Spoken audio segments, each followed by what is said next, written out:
Hello students, I am Kiran Gupta from MB international school नया गांव कोटा। आज हम हिंदी 1 में पाठ 7 पढ़ेंगे। पाठ 7 का नाम है कर्तव्यबोध। कर्तव्यबोध एक रोचक कहानी है और इस कहानी के लेखक है अमेरिका के सुप्रसिद्ध कहानीकार ओलिवियर हेनरी। कर्तव्यबोध कहानी के अंतर्गत 2 मित्रों की कहानी प्रस्तुत की गई है। इन 2 मित्रों के नाम हैं सिल्वी बॉब और जिमी।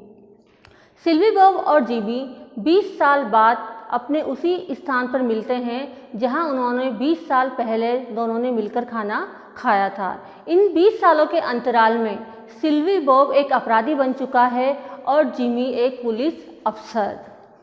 जिमी को सिल्वी बॉब को पकड़ने का आदेश दिया जाता है और मित्रता की अपेक्षा वह अपने कर्तव्य की भावना को अधिक महत्व देता है, लेकिन मित्रता के वशीभूत होकर वह स्वयं उसको पकड़ने नहीं जाता, अपितु थाने से किसी और आदमी को बॉब को पकड़ने के लिए भेज देता है।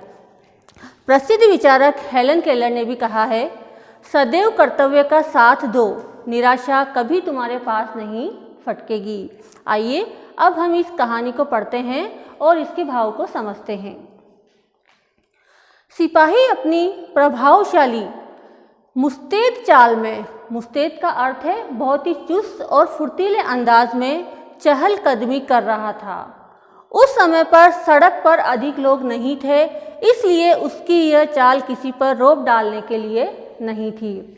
अर्थात न्यूयॉर्क की सड़क पर एक सिपाही चहलकदमी कर रहा था। वो बहुत फुर्तीले अंदाज में चहलकदमी कर रहा था, परंतु उसकी यह चाल किसी और मनुष्यों के ऊपर रौब डालने के लिए नहीं थी, क्योंकि उस समय वहाँ पर सुनसान था। सुनसान क्यों था? क्योंकि बारिश हो रही थी, ठंडी ठंडी हवा चल रही थी और लोग बारिश से बचने के लिए अपने घरों की ओर जा रहे थे, इसलिए वह सिपाही की स्वाभाविक चाल थी।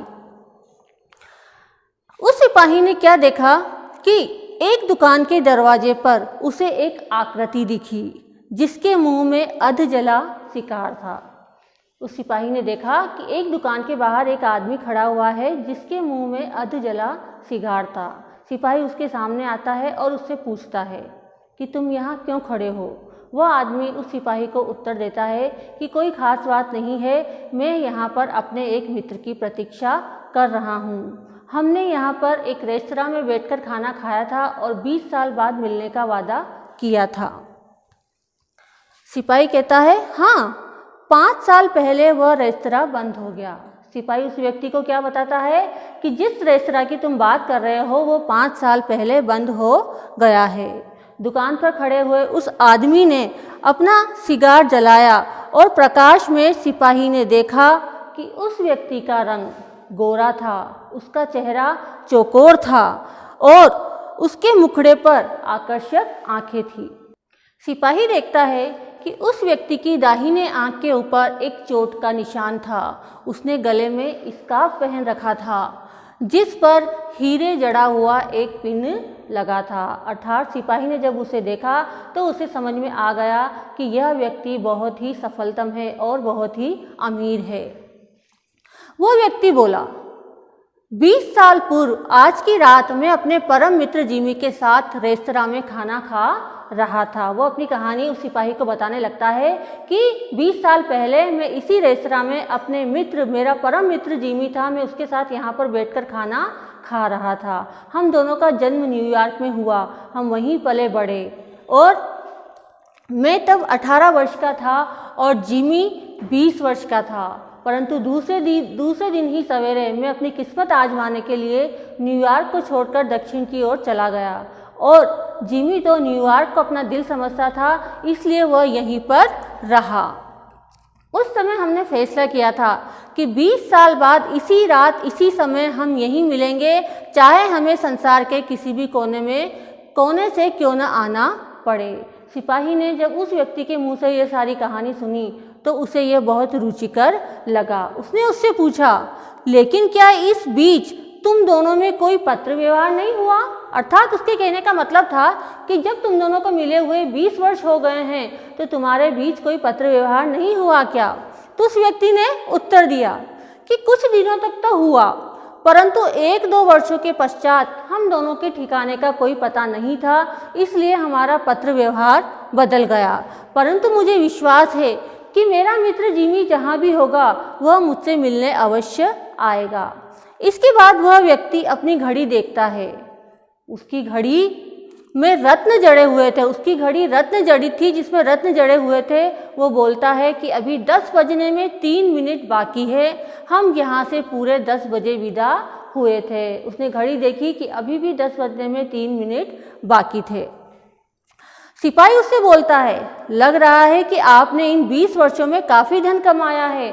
जब उसने देखा कि उसके गले में जो स्कार्फ था वह भी रत्न जड़ित था, उसमें पिन लगा हुआ था हीरे से जड़ा हुआ, और उसने जो घड़ी पहनी हुई थी वह भी रत्न जड़ित थी, तो सिपाही ने उससे पूछ ही लिया कि लगता है कि आपने इन 20 वर्षों में काफ़ी धन कमाया है।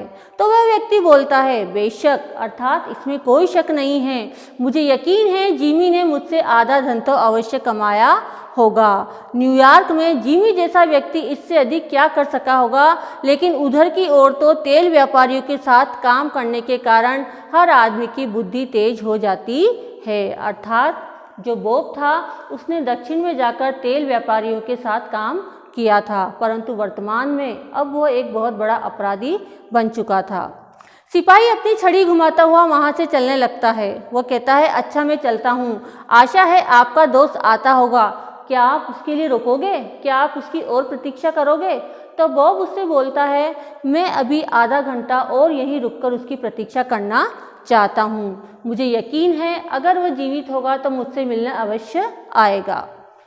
सिपाही वहाँ से चला जाता है। वर्षा कुछ तेज हो जाती है, हवा भी कुछ अधिक तीखी थी, सो सड़क पर इक्का दुक्का अर्थात 1-2 लोग ही आ और जा रहे थे। उन्होंने भी अपने ओवरकोट के कॉलर को ऊपर कर कर वो अपने घरों की ओर जल्दी से कदम बढ़ा रहे थे। वह व्यक्ति वहीं द्वार की आड़ में खड़ा 20 मिनट तक अपना सिगार पीता रहा। तब एक लंबा और तगड़ा व्यक्ति कॉलर ऊपर उठाए उसकी ओर आया और आते ही पूछा, क्या तुम बॉब हो? एक व्यक्ति वहां पर आया, लंबा और शक्तिशाली। उसने पूछा, क्या तुम बॉब हो? द्वार पर खड़ा व्यक्ति उछल पड़ा, अरे तुम जिमी हो क्या? आगंतुक ने उसके दोनों हाथ थामकर कहा। आगंतुक मतलब जो आने वाला व्यक्ति था, जिसे इस कहानी में लंबा और तगड़ा व्यक्ति बताया गया है, वह आगंतुक था। उसने जिमी के आगंतुक ने उसके दोनों हाथ थामकर कहा, क्या किस्मत है, मुझे यकीन था कि तुम यहीं मिलोगे। 20 साल बहुत लंबा समय होता है, पुराना रेस्तरां तो समाप्त हो गया, वरना वहीं बैठकर खाना खाते। किस्मत ने कैसे कैसे खेल दिखाए और कैसे बीता तुम्हारा जीवन। यहाँ पर ऐसा प्रतीत हो रहा है कि जैसे बॉब और जिमी दोनों मित्र मिल गए हों और जिमी अपने मित्र बॉब से उसका हालचाल पूछने लगा। जिमी बोलता है, बहुत बढ़िया, मुझे जीवन में सब कुछ मिला, लेकिन जिमी तुम बहुत बदल गए हो। बॉब को वह व्यक्ति कुछ बदला बदला सा लगा। उसने उससे कहा कि तुम बहुत बदल गए हो, ऐसा लग रहा है लंबाई में भी तुम 3-4 इंच बढ़ गए हो। वह आगंतुक उससे बोला, बस 20 के बाद थोड़ा लंबा हो गया था।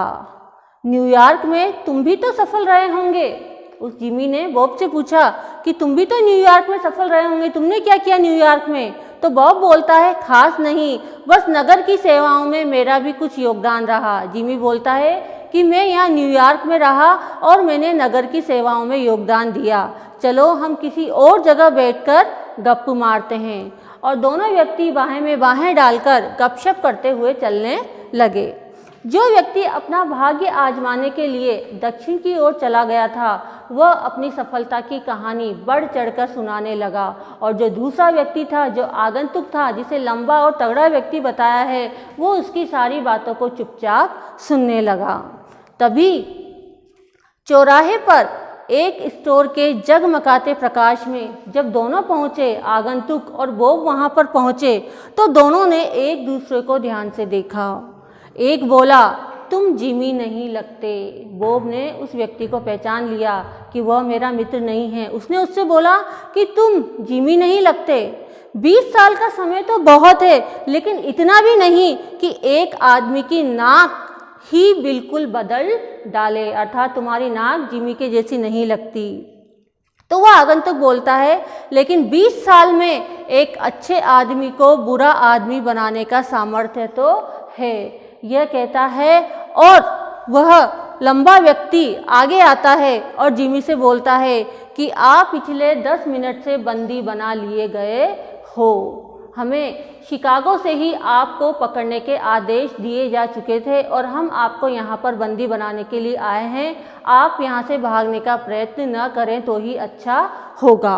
और मेरे पास आपको देने के लिए एक पर्चा है, उस पर्चे को आप पढ़ सकते हैं।